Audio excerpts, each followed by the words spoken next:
Well, this is the week of all weeks, collective. We have to, I think, number one, remember when the astrology gets literally on a scale of 1 to 10, a 10 plus, where we're going to be at this week, with a full moon, Mars retrograde, square Saturn as it's turning direct, and Pluto turning direct on Sunday, and a full moon with Mars retrograde, and the sun opposing Chiron, and a full moon with Chiron. I don't know if there's much more that I could, and Venus moving into Virgo, which nothing, some people take things the wrong way when I'm just mentioning signs. The worst place for Venus is Virgo. Just that's astrology, right? Essential dignities. It's the fall position. So the sun's at the fall position and Venus is at the fall position. And so, yeah, this is definitely the week to wake up and go, everybody is not in an easy place. So when we understand the love sector of things, I think there's going to have to be a lot of compassion that has to be found. I think that we also, but there's the weirdness of Venus exiting Leo on Regulus and what's serving our ultimate heart, and also not using this hard energy as like, well, this is just hard, so I got to get through it. If it's something that's really detrimental to your life, because that's the whole point of a falled Venus and a falled Sun in Libra, especially since we're in Libra and it's all about relationships and Venus is in its fall position.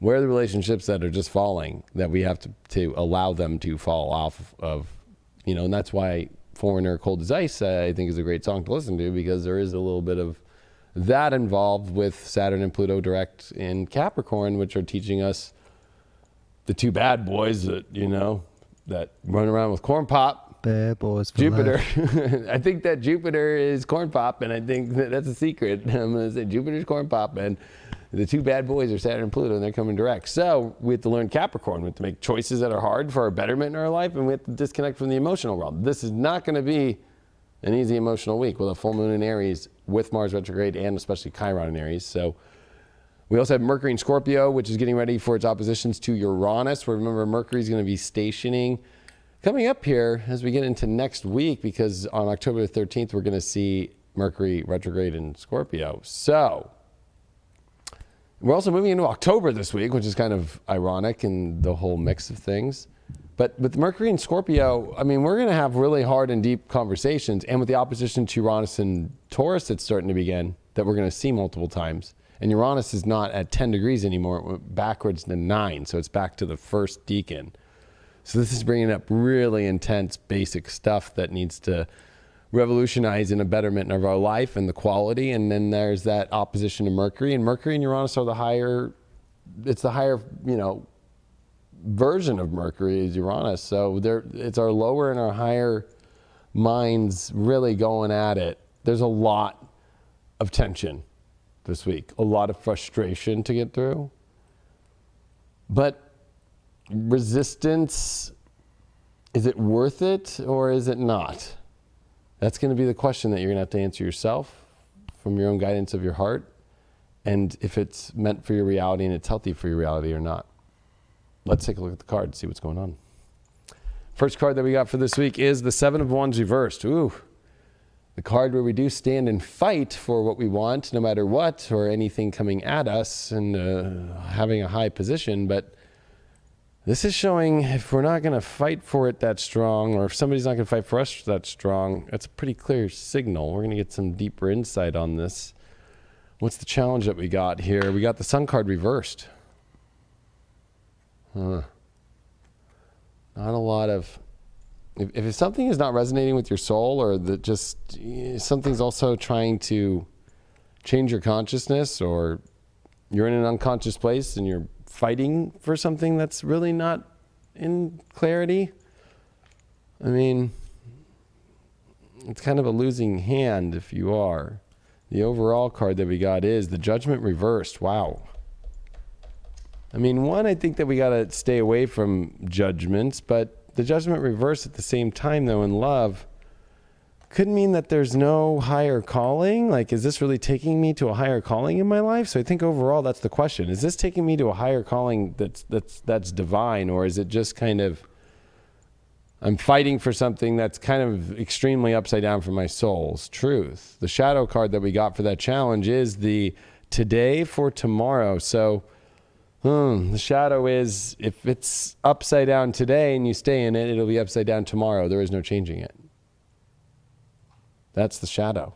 So if you think something's going to change by staying in the same form today, it won't be changed tomorrow. If you change it today, tomorrow would be different. The card that we got for that Seven of Wands reversed is the King of Swords in reversed. Definitely not clear on what to fight for, or if we should fight or not.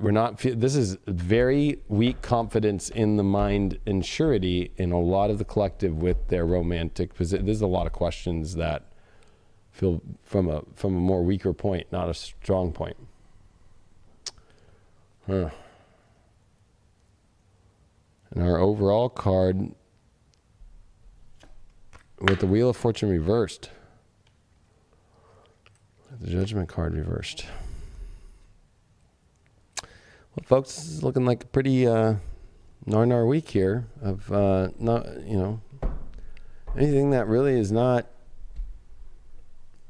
If we're trying to control the way things go, and it's not even taking us to that great of a place, it's not good for us. I think that this is also, on a positive note, only going to places where there aren't that many crazy questions, that there is no question on whether it's going to be worth fighting for, if you want to use that analogy, that it's not turning our soul upside down. And it's good for us today, and it's good for us tomorrow. Our overall card for everything we got is Gemini, which is the twins. I mean, I think, and it's not even funny I said I think. I think there's a lot of curiosity, and there's a lot of questions, and there's a lot of movement. The environment's going to be wild and crazy. There's going to be a lot about Gemini coming up as far as what feels like it's twin-like, what communication is going to be a big deal about this all, and change of environment. So I would predict a very wild and very unpredictable week, and not allowing your mind to lose its sanity if things don't go the way that you expect at all in a relationship, and trying to understand why. We got Uranus in the 5th house of Pisces. So yeah, it's definitely a wild, unpredictable week from spirit doing love in its own karmic / breaking the delirium up of love, waking up the subconscious of issues, subconscious love issues. But, it also is trying to break through to the other side, to the ultimate dreams and fantasies and positivities in love. So, but we can't go there unless we break the cracks of what's subconscious and holding back love too. So, big one.